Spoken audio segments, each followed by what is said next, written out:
जय हिंद दोस्तों, नमस्कार। कैसे हैं आप सब? उम्मीद करता हूँ एकदम सभी बहुत अच्छे हैं।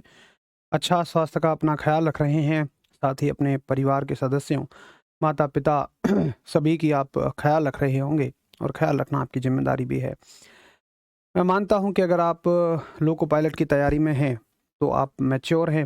मैच्योर का मतलब आपकी उम्र इस लायक है कि आप हर चीज़ को समझें, अपना अच्छा-बुरा भी समझें और आप ये भी समझें कि पढ़ाई केवल तभी अच्छी संभव है जब आप उसको अच्छा खासा समय देते हैं। तो मेरे सभी दोस्तों का स्वागत है उनके अपने परिवार रोजगार विद अंकित में।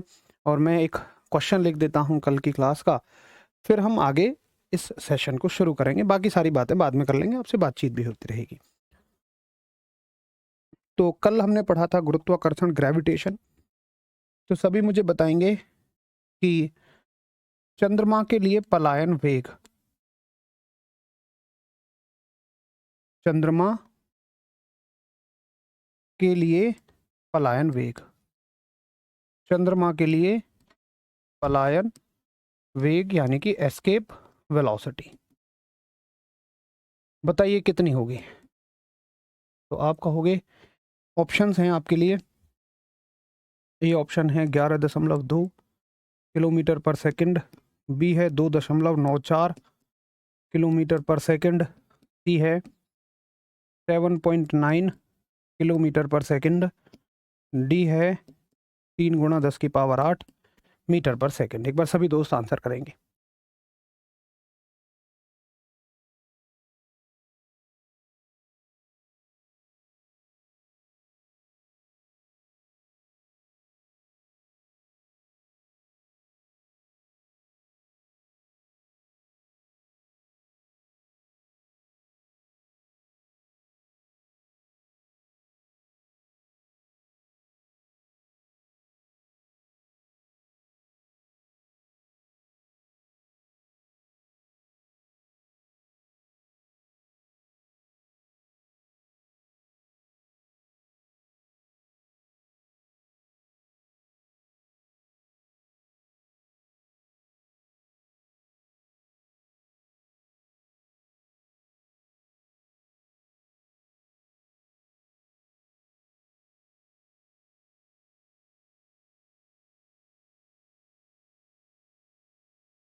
चलो, सभी का एकदम शानदार आंसर है, बहुत बढ़िया और शानदार जवाब है। हालांकि कुछ लोग उस द्वंद्व में फंस चुके हैं जो यहाँ मैंने सजाया था आप सभी के लिए, और एग्जामिनर भी ऐसे ही सजाएगा।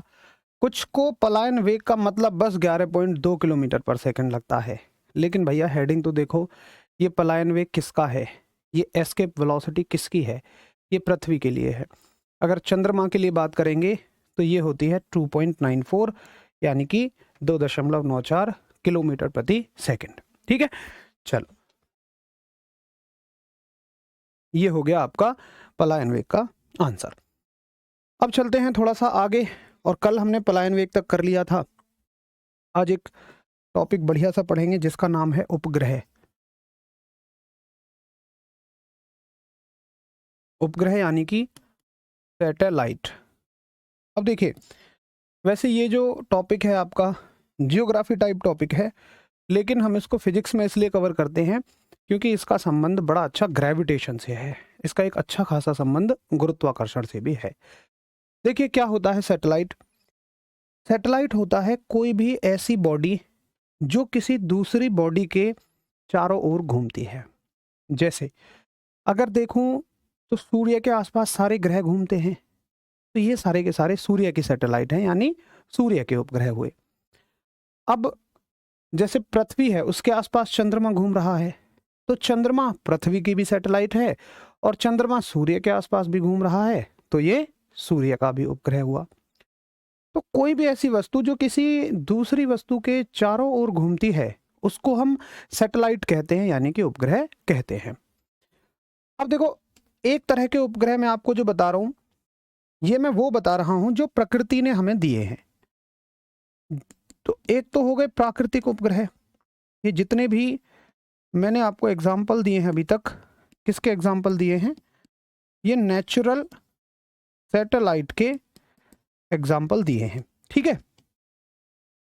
अब नेचुरल सैटेलाइट का एग्जाम्पल हो जाएगा जैसे पृथ्वी जो है वो, या सभी ग्रह सूर्य के उपग्रह हैं, ऐसे लिख सकते हो आप, सभी ग्रह सूर्य के उपग्रह हैं, सभी ग्रह सूर्य की सैटेलाइट है।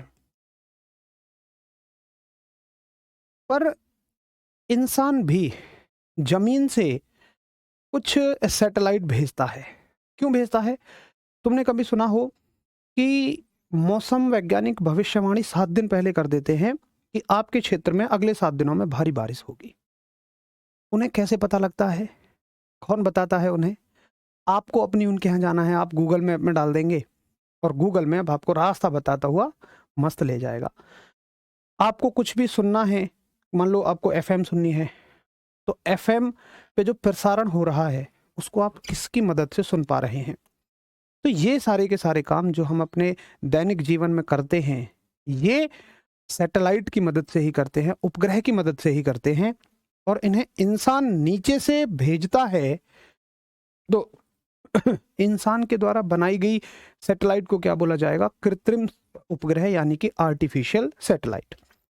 तो दूसरे तरह की जो सैटेलाइट्स हैं, इन्हें कौन बनाता है? इन्हें इंसान बनाता है। तो इनको बोला जाता है कृत्रिम उपग्रह, कृत्रिम उपग्रह, यानी कि आर्टिफिशियल सैटेलाइट। अब आर्टिफिशियल सैटेलाइट में बहुत सारी सैटेलाइट हैं, जैसे आपने सुना होगा रोहिणी, सुना होगा आर्यभट्ट, सुना होगा। ये सारी की सारी आर्टिफिशियल सैटेलाइट हैं, जैसे कि रोहिणी हो गया, आर्यभट्ट हो गया। तो ये तो आपके जीएस टाइप के सवाल हो गए। अब आप सभी को सैटेलाइट का जैसे ही नाम आता है तो आपको कहते हो कि पीएसएलवी क्या होता है, जीएसएलवी क्या होता है, सारे समझ में आएंगे आपको। अभी बस एक एक करके पढ़ते रहें। तो कृत्रिम सैटेलाइट जो होते हैं, आर्टिफिशियल सैटेलाइट जो होती हैं, ये 2 तरह की होती हैं।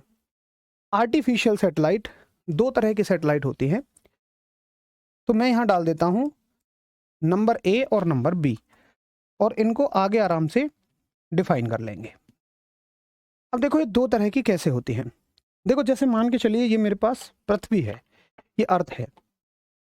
तो ऐसी सैटेलाइट, ऐसे उपग्रह जिनको हम ये चाहते हैं कि वो ऐसे घूमें, वो पृथ्वी के चारों ओर ऐसे करके घूमे, तो ऐसे घूमने वाली सैटेलाइट क्या कर सकती है? देखो इस हिस्से पे नज़र रखेगी, इस हिस्से पे भी नज़र रखेगी, इस पे भी रखेगी, इस पे भी रखेगी, लेकिन ये और ये हिस्सा उससे बच जाएगा।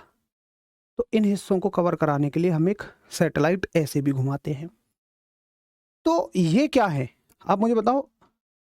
ऐसे अगर कोई सैटेलाइट घूम रही है तो कौन सी लाइन के चारों ओर घूम रही है? आप कहोगे ये कौन सी लाइन के चारों ओर घूम रही है? ये विषुवत रेखा के चारों ओर घूम रही है, ये इक्वेटर के चारों ओर घूम रही है। तो एक सैटेलाइट तो ये हो गई, और दूसरी जो ऐसे घूम रही है, ये ध्रुवों के चारों ओर घूम रही है, उत्तरी ध्रुव और दक्षिणी ध्रुव, ये दोनों पोल्स का चक्कर काट रही है। तो इस आधार पे हम 2 तरह की सैटेलाइट बनाते हैं। एक तो होती हैं आपकी वो सैटेलाइट जो ध्रुवों के चारों ओर घूमती हैं, तो उनको बोलते हैं हम पोलर सैटेलाइट। पोलर सैटेलाइट यानी कि ध्रुवीय उपग्रह। और दूसरी जो मैंने आपको ऐसे ऐसे घूमने वाली बताई, ये होती हैं जियो स्टेशनरी सैटेलाइट। जियो स्टेशनरी सैटेलाइट यानी कि इनको बोलते हैं हम भू स्थिर उपग्रह। ठीक है, भू स्थिर उपग्रह। अब इनको 1 बाय 1 पढ़ते हैं। अभी तक तो बस हमने ये देखा कि 2 सैटेलाइट हैं, ये इसके बारे में हमें कुछ नहीं पढ़ना भाई, ये तो जियोग्राफी हो गई आपकी, ये भूगोल है, हल्का फुल्का यहाँ हम पढ़ेंगे। तो पहली आप सैटेलाइट देखिए, ए सैटेलाइट, जिनका नाम हम देते हैं पोलर सैटेलाइट। पोलर सैटेलाइट यानी कि ध्रुवीय उपग्रह। तो ध्रुवीय उपग्रह कहाँ घूमेंगे? जैसा कि नाम से क्लियर है, ध्रुवीय उपग्रह घूमेंगे पोल्स के चारों ओर। तो आप कहोगे कि ये पृथ्वी की कक्षा में, ये पृथ्वी की ध्रुवीय कक्षा में परिक्रमा करते हैं। पृथ्वी की ध्रुवीय कक्षा में परिक्रमा करते हैं। ठीक है, ये पृथ्वी की ध्रुवीय कक्षा में परिक्रमा करते हैं, यानी कि दे रिवॉल्व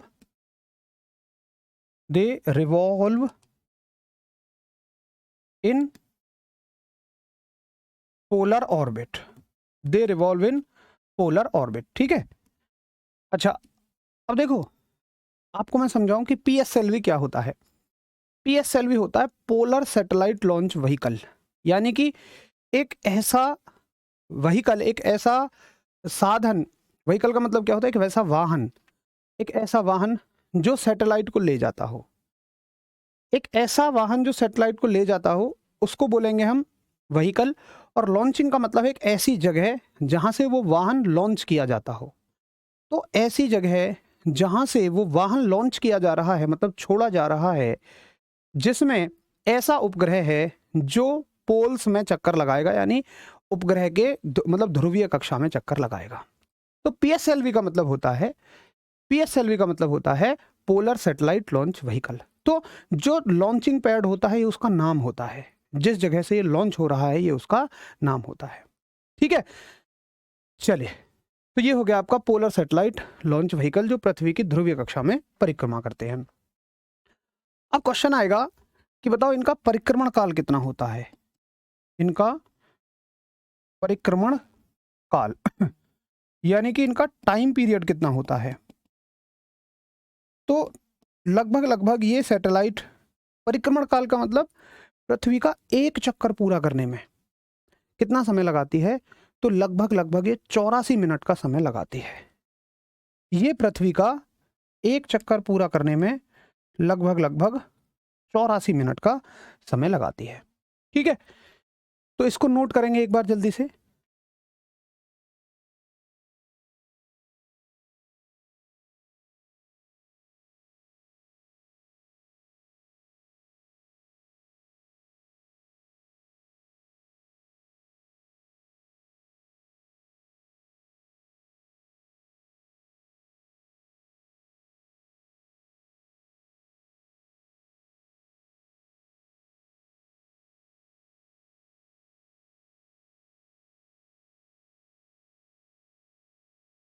हाँ बिल्कुल, 84.6 मिनट एग्जैक्ट होगा, लगभग आप इसको 84 मिनट मान सकते हैं। इसके उपयोग क्या होते हैं? हाँ, उपयोग बिल्कुल जरूरी है यार। देखो, इसके उपयोग होते हैं कि जो बादलों का चित्र लेते हैं, बादलों का चित्र लेने में हो गया, और ओजोन परत का अध्ययन आप करते हो उसके अध्ययन में हो गया, इन सब में इसका उपयोग होता है।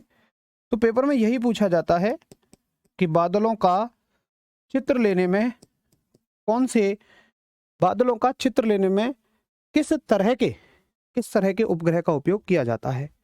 तो बादलों का चित्र लेने में, बादलों का चित्र लेने में, दूसरा मौसम संबंधी जानकारी जुटाने में। तो बादलों का चित्र लेने में हो गया, मौसम संबंधी जानकारी जुटाने में। अब मौसम संबंधी जानकारी में देखो ये कैसे हेल्प करते हैं भाई। सैटेलाइट का काम है, सैटेलाइट का काम है पृथ्वी के चारों ओर घूमना। तो अब ये सैटेलाइट क्या है, मान लो आगे भी घूम रही है पीछे भी घूम रही है, मतलब ऐसे महसूस करो कि ये पृथ्वी है और यहाँ सैटेलाइट घूम रही है। तो सैटेलाइट तो एक बार में इतने पर भी नज़र रख लेगी, यहाँ भी नज़र रख लेगी। तो मान लो कि यहाँ से चल के ये हवाएं, ठंडी हवाएं यहाँ पहुँचने वाली हैं और ये बारिश करेंगी। तो ये बोला जाएगा कि यहाँ से सैटेलाइट इस जगह को देख लेंगी और बता देंगे इस जगह को कि भैया यहाँ की हवाएं तुम्हारे यहाँ लगभग 7 दिनों में आने वाली है। इस प्रकार से बादलों का मौसम संबंधी जानकारी में इनका उपयोग किया जाता है।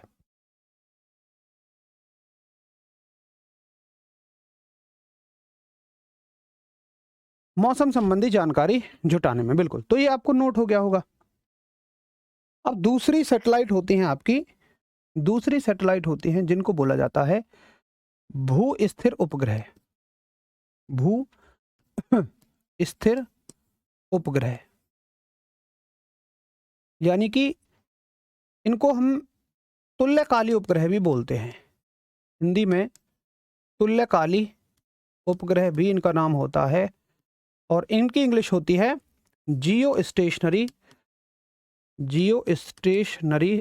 STATIONARY, जियो स्टेशनरी सैटेलाइट। अब देखो जियो स्टेशनरी सैटेलाइट का क्या मतलब होता है, भू स्थिर उपग्रह का क्या मतलब होता है। तो मैंने आपको बताया कि जो पृथ्वी की कक्षा में कैसे चक्कर लगाएंगे, ये पृथ्वी की कक्षा में चक्कर लगाएंगे ऐसे करके, ऐसे ऐसे। तो ये कौन सी कक्षा में चक्कर लगा रहे हैं, विषुवत रेखा वाली कक्षा में चक्कर लगा रहे हैं। अब देखो इसका नाम क्या है, भू स्थिर, यानी जो पृथ्वी से देखने पर स्थिर लगे। अब एक बात बताओ, जैसे मान लो ये तो है पृथ्वी और ये है सैटेलाइट, अब ये दोनों घूम रही हैं, ठीक है, लेकिन यहां बैठे हुए आदमी को ये सैटेलाइट हमेशा ऐसी लगनी चाहिए कि ये सैटेलाइट घूम ही नहीं रही है। तो उस ऐसा करने के लिए मुझे क्या करना होगा, मुझे करना होगा कि इस सैटेलाइट को मुझे पृथ्वी के वेग से ही घुमाना होगा। जितने वेग से पृथ्वी घूम रही है, मुझे बिल्कुल उतने ही वेग से इसको घुमाना होगा। जरा बताइए क्या मेरी बात सही है। इसलिए इनको बोला जाता है भू स्थिर, जियो स्टेशनरी, यानी जो जियो के रेस्पेक्ट में, यानी कि जो पृथ्वी के रेस्पेक्ट में कैसी हैं, स्टेशनरी है। तो इनकी गति कैसी रखी जाती है, इनकी गति रखी जाती है बिल्कुल पृथ्वी के जैसी।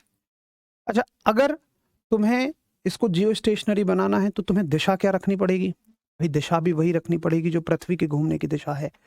तो देखिए इससे क्या क्या सवाल बनते हैं, सवाल बनते हैं कि इनके घूमने की दिशा क्या होती है, डायरेक्शन क्या होती है। तो इसकी दिशा को एक ही रखना हमारी मजबूरी है, और वो होनी चाहिए पश्चिम से पूर्व। क्या होनी चाहिए, पश्चिम से पूर्व, क्योंकि ये पृथ्वी के घूमने की दिशा है, वेस्ट टू ईस्ट।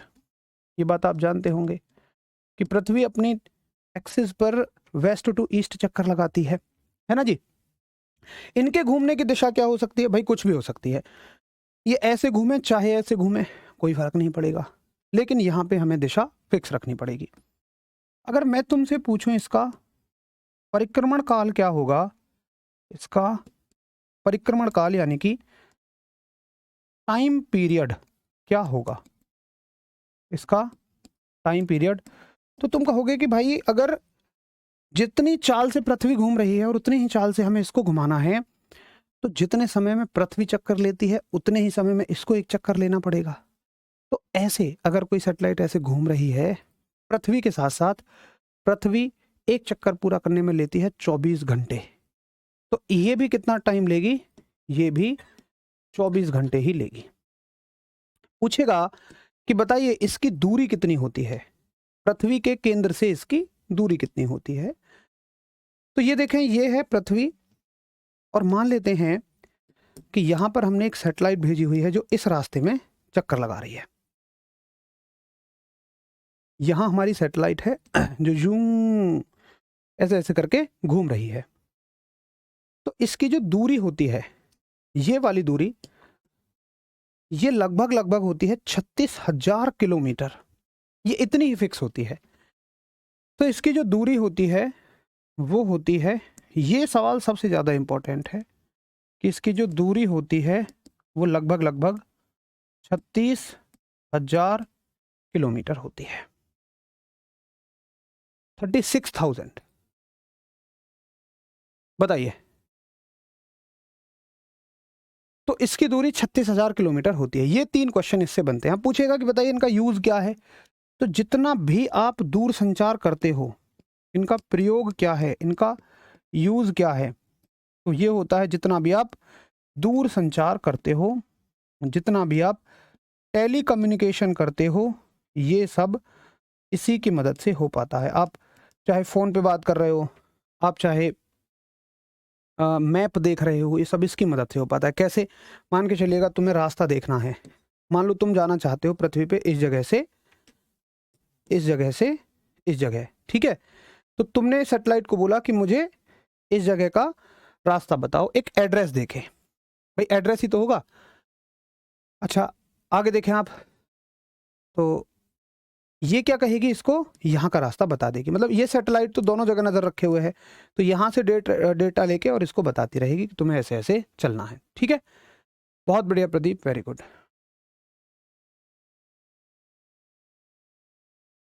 बिल्कुल सतह से ऊंचाई होती है, हाँ, अरे सॉरी यार, ये ऊंचाई सतह से होती है, हाँ बिल्कुल बिल्कुल भाई, ये सतह से ऊंचाई रहेगी, यानी सरफेस से ऊंचाई होती है। ठीक है, ये ऐसे रहेगी, तो यहाँ तक मानो ये होती है सरफेस से। बाकी इस बात में कभी नहीं पूछा जाएगा कि कहाँ से ऊंचाई पूछी जाती है, बस इसकी ऊंचाई पूछी जाती है, जो कि है लगभग लगभग 36,000 किलोमीटर।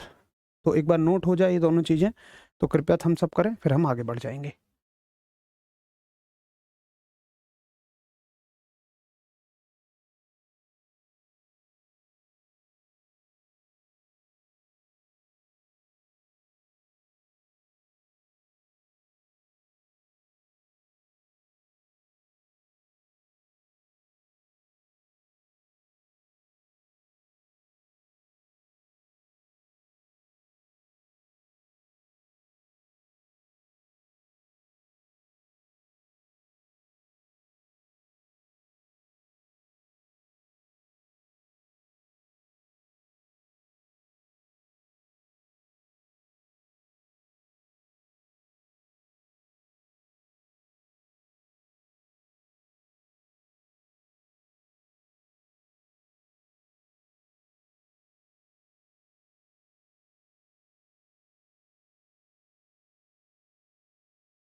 चलो बहुत बढ़िया, तो ये हो गई आपकी सेटेलाइट।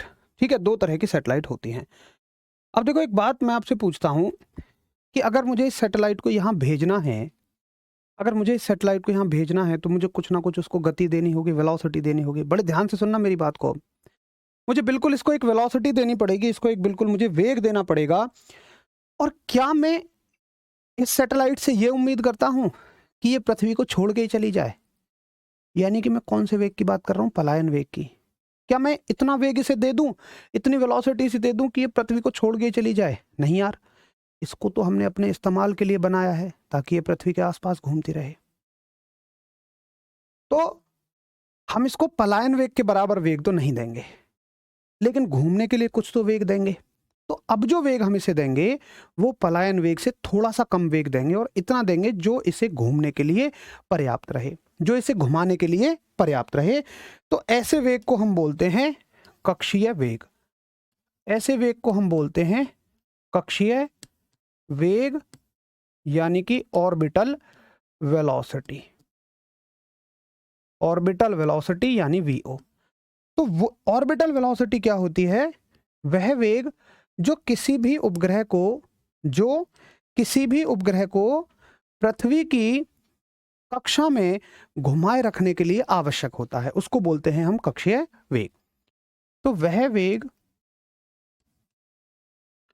जो किसी उपग्रह को, जो किसी उपग्रह को पृथ्वी की कक्षा में, वह वेग जो किसी उपग्रह को पृथ्वी की कक्षा में घुमाने के लिए दिया जाता है, घुमाने के लिए दिया जाता है। ठीक है, यानी कि the velocity which is given to a satellite to stable in the orbit of earth, to stable in the orbit of earth. ठीक है, अर्थ की ऑर्बिट में स्टेबल करने के लिए जो वेग दिया जाता है उसको ये कहते हैं। अब इसकी वैल्यू जो है, अब इसकी वैल्यू भाई पलायन वेग से तो कम होनी चाहिए। तो इसका मान जो रखा जाता है, इसका मान जो रखा जाता है पृथ्वी के लिए वो रहता है 7.9 किलोमीटर प्रति सेकंड। ठीक है, अच्छा, जब जब भी कक्षीय वेग पूछा जाएगा तो जितने दोस्त पढ़ रहे हैं उनके अलावा हर आदमी 11.2 आंसर लगा के आएगा, क्योंकि मतलब इस चैप्टर में तो वेग के नाम पे बस उन्हें एक चीज याद है 11.2, लेकिन वो याद रखो हेडिंग के साथ पलायन वेग है किसका, पृथ्वी का। अगर चंद्रमा का बात करोगे तो वो भी बदल जाएगा, और कक्षीय वेग बात करोगे पृथ्वी का तो और बदल जाएगा। ये किसका कक्षीय वेग है, ये है पृथ्वी का। भाई चंद्रमा का कितना है नहीं पता हमें, ना हमें पढ़ना है, क्योंकि भाई हमें तो अपने आसपास सैटेलाइट घुमानी है। ठीक है, अब देखो एक डेटा देखो कि अगर हम देखें 11.2 जो बनता है, ये बनता है 1.414 में 7.9 की गुणा करने पर, और 11.2 क्या है पृथ्वी के लिए पलायन वेग, 1.424 क्या है √2 कह सकते हैं, और ये क्या है ऑर्बिटल वेलोसिटी यानी कि कक्षीय वेग। तो भाई ये हो गया आपका कक्षीय वेग और पलायन वेग में संबंध, और ये बड़ा ही इंपॉर्टेंट फॉर्मूला है। ठीक है, अच्छा, आप ऐसे भी लिख सकते हो इसको, अगर वी नॉट की टर्म में लिखना हो तो वी नॉट बराबर वी ई बाई √2।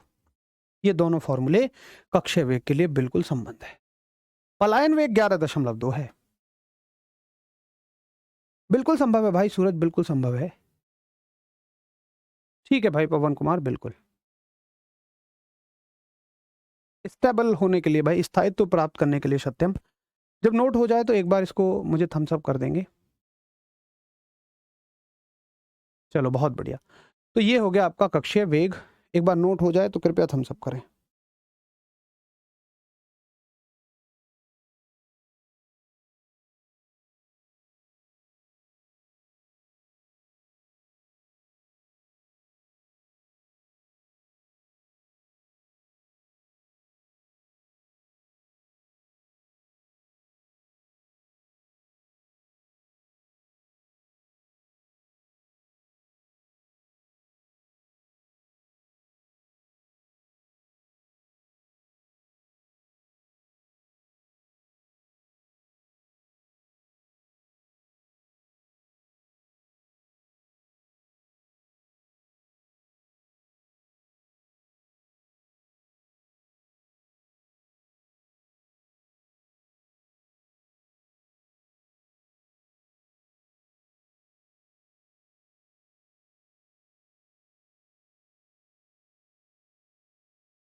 चलो, तो शायद आवाज़ बंद रह गई थी, कोई बात नहीं।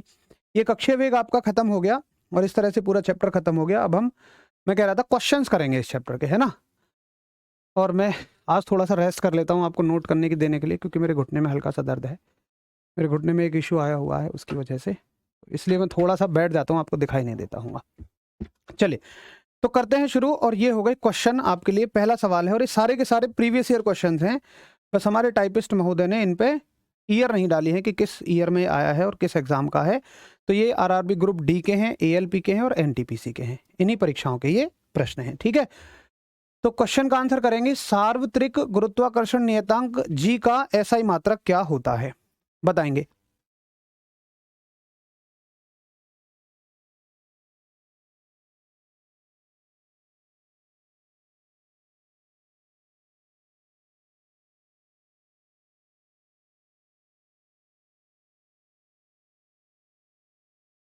इसमें तो मुझे लग रहा है आज इसको पीछे कर लो यार।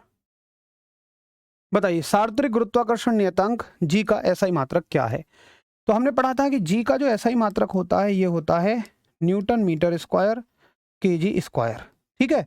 Newton metre square KG square, अगर हम ऊपर लेके जाएंगे तो न्यूटन मीटर स्क्वायर और केजी की पावर -2, तो यहाँ केजी की पावर -2 आएंगे, है ना।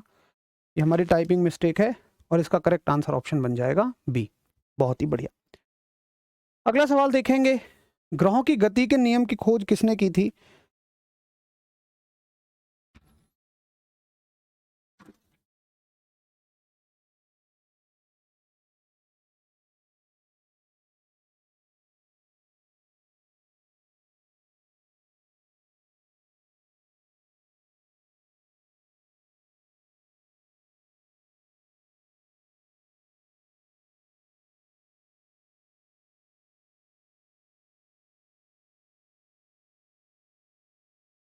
करिए इसका सही जवाब।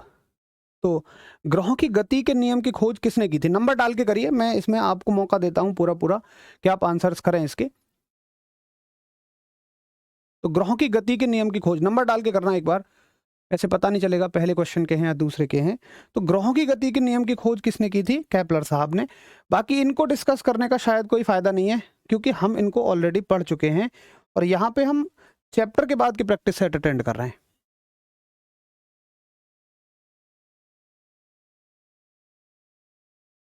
अगला सवाल, क्वेश्चन नंबर 3 का आंसर करेंगे, नंबर 3 डाल के। क्वेश्चन नंबर 3 डाल के सभी आंसर करेंगे।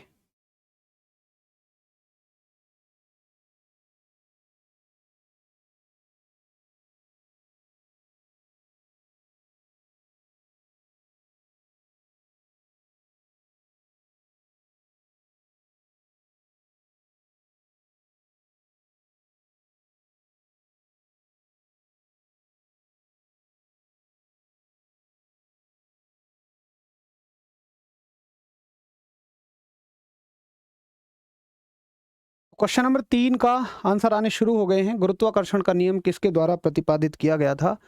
तो बताइए किसके द्वारा गुरुत्वाकर्षण का नियम। तो गुरुत्वाकर्षण का नियम सभी का आंसर मैं देख पा रहा हूं और आंसर ऑप्शन है बी, ये हो जाएगा न्यूटन साहब ने। कुछ डी भी कह रहे हैं यार, डी तो कहीं से भी नहीं हो सकता। चलो मैं मानूं कि तुम ए और बी में कंफ्यूज हो सकते हो, डी कहां से हो जाएगा, फिर तो भाई तुमने बिल्कुल भी नहीं देखी है क्लास। तो ये सारे के सारे प्रीवियस ईयर क्वेश्चन है ना, बस इन पे ईयर लिखनी रह गई है। अगला क्वेश्चन आप देखें कि ब्रह्मांड की प्रत्येक वस्तु एक बल के साथ प्रत्येक अन्य वस्तु को आकर्षित करती है, जो होता है। बताइए कैसा होता है ये। तो पहले ना आप फॉर्मूला देखो, फॉर्मूला क्या है। तो इस बल का फॉर्मूला जो है वो है जी छोटा एम गुणा बड़ा एम बटे आर का स्क्वायर।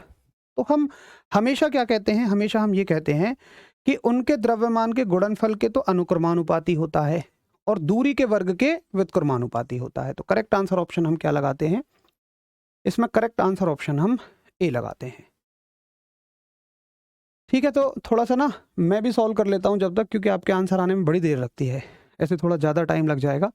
तो ये मत सोचना कि हमें सॉल्व करने के लिए टाइम नहीं देते, आप मुझसे पहले ही सॉल्व कर लेते हैं उसको, और जब आप आंसर बताते हैं मैं उसके काफ़ी बाद में सॉल्व कर रहा होता हूँ यहाँ पे। तो फोर्थ क्वेश्चन का आंसर ऑप्शन है ए, बिल्कुल बढ़िया है। ठीक है, थोड़ा इंग्लिश हिंदी में ज़्यादा है ये। अगला सवाल देखिए, गुरुत्वाकर्षण नियतांक जी का मान क्या होता है? अब देखो जी का मान यहां से तो भाई नहीं समझ में आएगा, इतना ज़्यादा तो हम नहीं पढ़ते कि हम तो 6.67 पढ़ते हैं, बस इतना पढ़ते हैं, इसके बाद का हम नहीं पढ़ते। तो क्या भाई साहब हमने गलत पढ़ा दिया? नहीं। अब ये होगा यूनिट से। यूनिट क्या होती है? यूनिट होती है न्यूटन मीटर स्क्वायर बटे केजी स्क्वायर। अब जिन जिन को ये लग रही हो ना, तो वो ये देख लो कि ये नीचे ही -2 कह रहा है। भाई नीचे -2 नहीं होती है, नीचे +2 होती है। अगर नीचे देखो तो +2, और अगर इसको ऊपर देखो तो ये -2 होगी। समझ आया? अगर ये ऊपर होता तब -2 हम मान लेते, लेकिन अगर नीचे लिखो तो +2 आपको लिखना पड़ेगा। और 5वें क्वेश्चन का बहुत कम दोस्तों ने बहुत कम दोस्तों ने आंसर डी दिया है। 5वें क्वेश्चन का बहुत कम दिया गया है, सभी ABC में ही कंफ्यूज हो गए। तुम पहले तो यूनिट देखो, इसमें तो कहीं न्यूटन है ही नहीं यार, इसमें है भी तो नीचे ही -2 कह रहा है वो तो, जबकि नीचे तो +2 होती है। ठीक है, चलो अगला सवाल देखेंगे आप।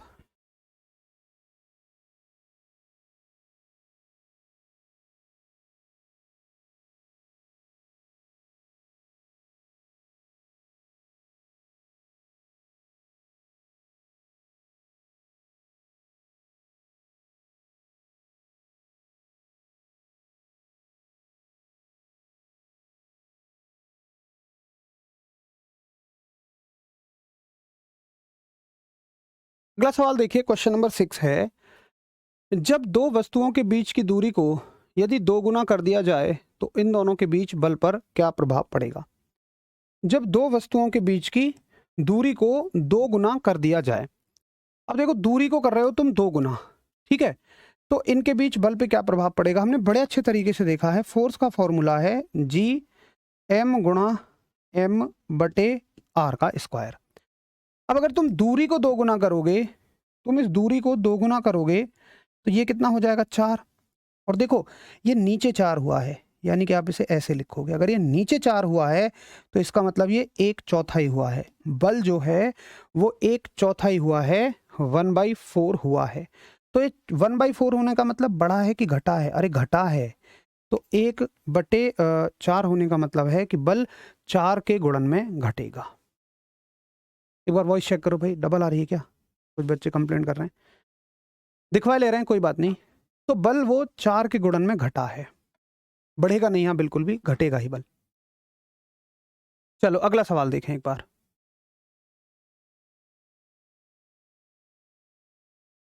और अगला सवाल आपसे कहता है, दो वस्तुओं में से एक का द्रव्यमान 2 गुना हो जाने पर दोनों वस्तुओं के बीच लगने वाले गुरुत्वाकर्षण बल में क्या परिवर्तन होता है? तो भाई फिर से वही फॉर्मूला लिखेंगे, F बराबर G छोटा m बड़ा M बटे R का स्क्वायर। अब देखिए आप कि दो वस्तुओं में एक का द्रव्यमान 2 गुना हो जाने पर, अब इनमें से किसी एक का डबल कर लो। ऐसे क्वेश्चंस में क्या करो, जब मैंने आपको ये फॉर्मूला हमने सीखा तब भी मैंने यही बताया कि जिसकी बात कहे केवल उसमें परिवर्तन करो, बाकी सबको एक तरफ रख दो। तो किसी एक द्रव्यमान को 2 गुना कह रहा है, मान लो मैं इसको 2 गुना कर देता हूं, बाकी सब में कोई परिवर्तन नहीं है, इनको छोड़ दो। तो बल पे कितने का अंतर पड़ा? 2 का, वो भी ऊपर। ऊपर का मतलब है ये 2 गुना हुआ है, तो गुरुत्वाकर्षण बल कितना हुआ है? 2 गुना हो गया है। गुरुत्वाकर्षण बल कैसा हो गया है? 2 गुना। तो 7 का आंसर कितना कर दिया आप सभी ने? ए। बहुत बढ़िया। अगला सवाल देखिए, और ऐसा सवाल करवा दिया।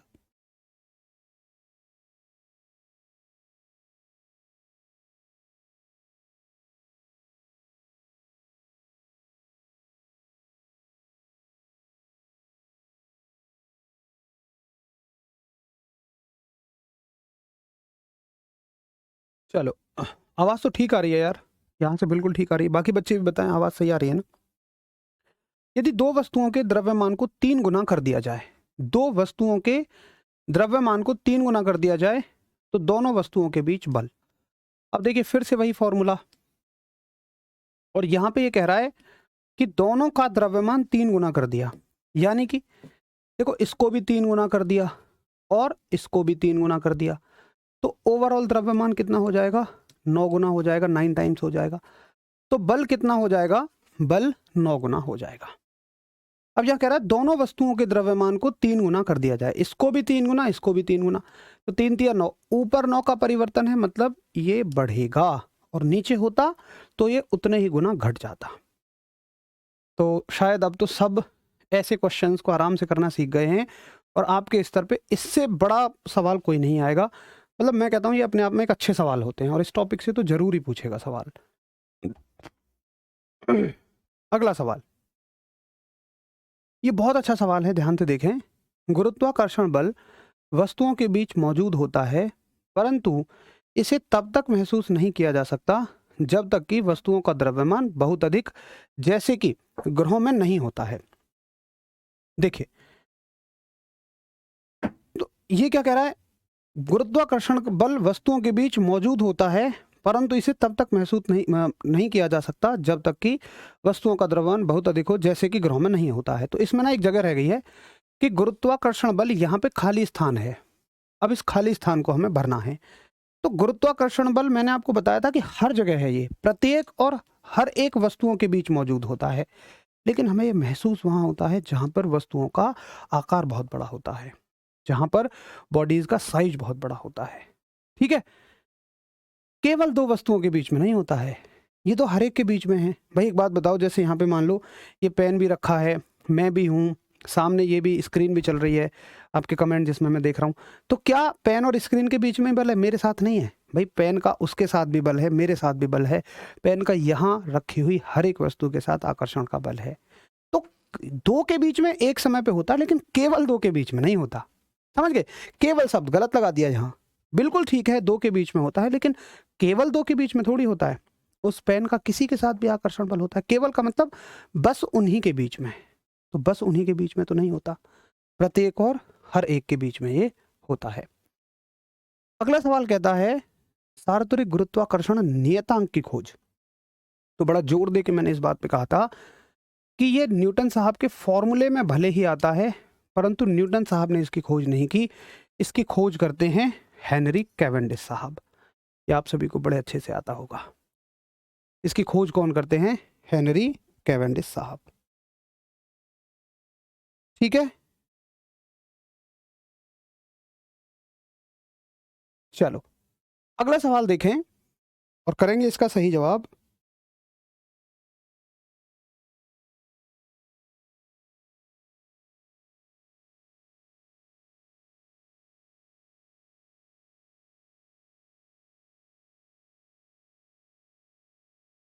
क्वेश्चन है, पृथ्वी वस्तुओं को अपनी ओर आकर्षित करती है, यह के कारण होता है। तो यहां भी खाली स्थान होगा, यह किसके कारण होता है? तो पृथ्वी वस्तुओं को अपनी ओर आकर्षित कर रही है, सीधी सी बात है यार, गुरुत्वाकर्षण बल के कारण है। ये सारे के सारे रेलवे की परीक्षाओं में पूछे गए प्रश्न हैं। बस आज हमारे टाइपिस्ट महोदय शायद जल्दी में थे, तो थोड़ी सी जगह जगह भी छोड़ रखी है और वो लिखना भी भूल गए, लेकिन ये सारे के सारे प्रीवियस ईयर क्वेश्चन है, जैसे मैं हमेशा लाता हूँ। तो 11वें क्वेश्चन का आंसर भी आप सभी को बहुत बढ़िया तरह से क्लियर है। अगला सवाल देखें, निम्न में से कौन सा कथन गलत है? वस्तु का भार ध्रुवों पर अधिकतम और विषुवत रेखा पर न्यूनतम होता है। तो मैंने क्या कहा कि जो भार के साथ संबंध होता है वही जी के साथ संबंध होता है। तो बताओ, क्या जी का मान ध्रुवों पर अधिकतम और विषुवत रेखा पर न्यूनतम होता है? बिल्कुल सही बात है, लेकिन उसने गलत पूछा है। वस्तु का भार ध्रुवों पर न्यूनतम और विषुवत रेखा पे अधिकतम होता है, यही गलत है। पृथ्वी के केंद्र पे वस्तु का भार 0 होता है, बिल्कुल ठीक बात है। वस्तु को अधिक ऊंचाई पर ले जाने पर उसका भार कम होता है, क्योंकि जी का मान कम होता है, बिल्कुल खरी बात है, बिल्कुल सही बात है। ठीक है भाई, आशा करता हूं कि ऐसे प्रश्नों को भी आप आराम से निकाल ले जाएंगे। अगला सवाल देखिए। क्वेश्चन है, यदि दो वस्तुओं के बीच की दूरी सामान्य दूरी से 6 गुना अधिक हो जाए। अब देखिए, अगर दूरी 6 गुना अधिक हो जाए तो फॉर्मूला क्या है हमारे पास? जी एम गुणा एम बटे आर का स्क्वायर। अगर दूरी मान लो 6 गुना हो जाए, अगर इसको तुम 6 गुना कर दो, बाकी सबको छोड़ो, 6 गुना कर दो, तो 6 का स्क्वायर कितना हो जाएगा? 36। और ये नीचे है तो नीचे का मतलब 1/36। तो 36 नहीं कहोगे, बल कितने गुना हो जाएगा? 1/36 होगा। बच्चे तो यही गलती कराएंगे, वो 36 कराएंगे, लेकिन होगा ये 1/36। और 13 क्वेश्चन का सभी मेरे शेर सी लगा रहे हैं, मतलब अब तो लग रहा है कि हाँ आप खुद से आंसर कर रहे हैं। अच्छा बताइए एक बार, कॉन्फिडेंस बढ़ रहा है क्या? अगर पढ़ने के बाद हम प्रीवियस ईयर क्वेश्चंस को कर पा रहे हैं तो शायद हमारा कॉन्फिडेंस बढ़ जाना चाहिए। आप बताइए क्या कॉन्फिडेंस बढ़ता है? अगला सवाल देखें तब तक। गुरुत्व बल के बीच आकर्षण बल द्वारा परिभाषित होता है। तो गुरुत्व बल किसके लिए परिभाषित होता है? गुरुत्व बल एक समय पे तो दो द्रव्यमानों के लिए परिभाषित होता है, ना आवेश के बीच होता है, ना चुंबक के बीच, ना एकाधिक द्रव्यमान। ये कह रहा मल्टीपल मासेस। मल्टीपल मासेस का मतलब मान लो यहाँ 3 मासेस रखे हैं, तीनों द्रव्यमान। क्या एक बार में मैं इन ऐसे लिख सकता हूँ कि मान लो ये m है, ये छोटा m है, ये m डैश है, क्या ऐसे लिख सकता हूँ? नहीं, एक बार में तो 2 ही द्रव्यमान लिए जाएंगे, तो केवल 2 द्रव्यमानों के लिए ये परिभाषित हो रहा है। चलो बहुत अच्छा लग रहा है कि आप सभी का कॉन्फिडेंस बढ़ रहा है और आपको चीज़ें लग रही हैं कि अंडर कंट्रोल है। आज तक ऐसी फिजिक्स नहीं पढ़ी, बहुत मज़ा आ रहा है। चलो ये तो बड़ी अच्छी बात है, और आपके साथ कॉन्फिडेंस का बढ़ना ज़रूरी भी है। वैसे तो देखो मेरी हर बैच में ही कोशिश होती है, लेकिन बाकी बैचेस में ना, जैसे पुलिस हो गए, कांस्टेबल इस सर के हो गए, कोई भी जहाँ पे साइंस स्पेशल नहीं है, तो वहाँ पे 1 या 2 नंबर की फिजिक्स आती है, तो आपको भी टेंशन नहीं होती है। लेकिन यहाँ पर आपको भी टेंशन होगी कि यार साइंस का अच्छा खासा वेटेज है, इसकी वजह से ना रह जाएं। बट अगर कॉन्फिडेंस आ रहा है तो फिर कोई दिक्कत की बात नहीं है, पारी आपके हाथ में है। अगला सवाल देखेंगे। एक वस्तु का द्रव्यमान 10 किलोग्राम है, पृथ्वी पर इसका भार कितना होगा? देखो ये पृथ्वी पर ही द्रव्यमान दिया हुआ है और पृथ्वी पर ही भार पूछा है, तो भार बराबर क्या होता है? द्रव्यमान गुणा त्वरण। ठीक है, अब द्रव्यमान कितना है? द्रव्यमान है 10 किलोग्राम और त्वरण कितना है? 9.8। तो ये कितना हो जाएगा? 9.8 गुणा 10, तो ये हो जाएगा 98, और आंसर हो जाएगा न्यूटन, 98 न्यूटन। ठीक है, तो आंसर हो जाएगा 98 न्यूटन। ये भी बड़ा आसान सवाल है अगर जिसको भार द्रव्यमान का कॉन्सेप्ट क्लियर है। चलिए बहुत बढ़िया, अच्छा है विपिन कुमार मेरे शेर, बहुत बढ़िया। हर्ष यादव, आप सब लोग महान हैं, आप ध्यान से पढ़ते हैं। देखो मेरी तो बस एक जिम्मेदारी है कि अगर मैं यहाँ खड़ा हूँ, आपने RWA पे भरोसा किया है, तो फिर ये मेरी जिम्मेदारी है कि आप पूर्णतः संतुष्ट होके ही लौटें क्लास के बाद। RPF बिल्कुल कवर हो जाएगा इसी से। ये हम अच्छे खासे स्तर की फिजिक्स पढ़ रहे हैं यार। जी की इकाई त्वरण की इकाई के समान है, तो जो छोटा जी है उसकी इकाई त्वरण की इकाई के समान है, एक्सेलरेशन की यूनिट जैसी है। और एक्सेलरेशन की यूनिट क्या है? त्वरण का मात्रक क्या है? मीटर प्रति सेकंड स्क्वायर।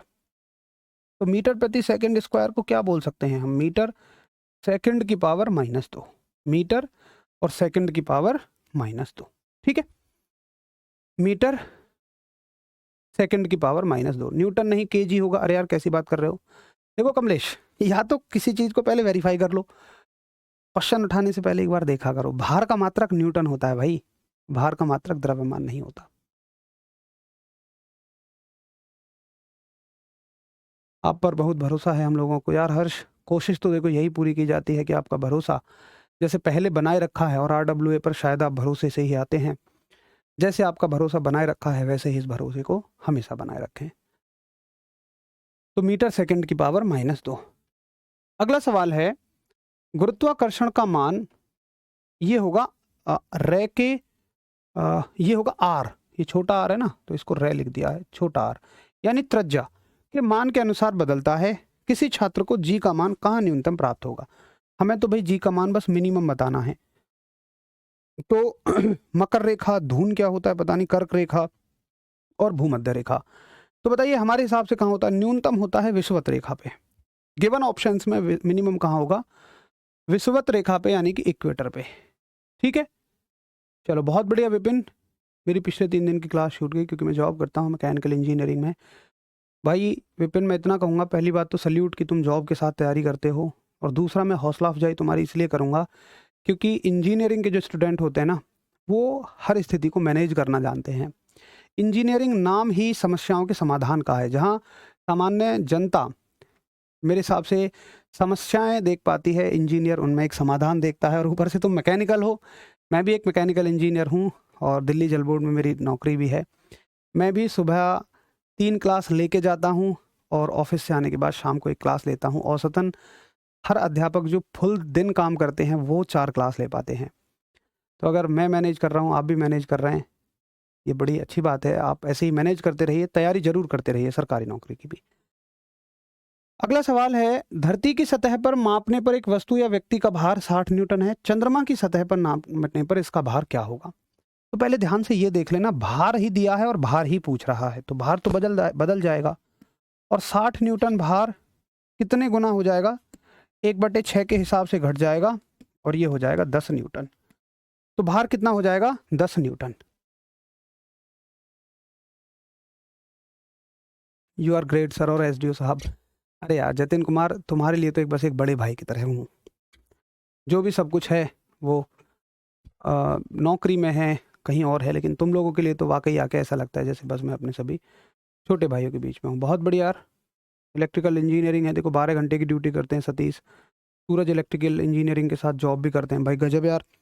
जो भी मेरे शेर जॉब के साथ साथ भाई इसको मैनेज कर रहे हैं, तो मान लेना कि कहीं ना कहीं तुम्हें सफलता ज़रूर मिलेगी। मैं अपने आप से रिलेट कर रहा हूँ, क्योंकि मैंने कभी भी तैयारी में ऐसे कर ही नहीं पाया कि पूरी तैयारी मतलब सेपरेटली कर पाऊँ, बगैर काम किए कर पाऊँ। क्योंकि मुझे तुम लोगों से बताने में ना कोई शर्म आती है ना कुछ। यार मैं भी एक मीडियम फैमिली से निकला हूँ और मेरे घर में नहीं थी फाइनेंशियल सिचुएशन उतनी अच्छी कि मेरे घर वाले बस मुझे तैयारी करा दें।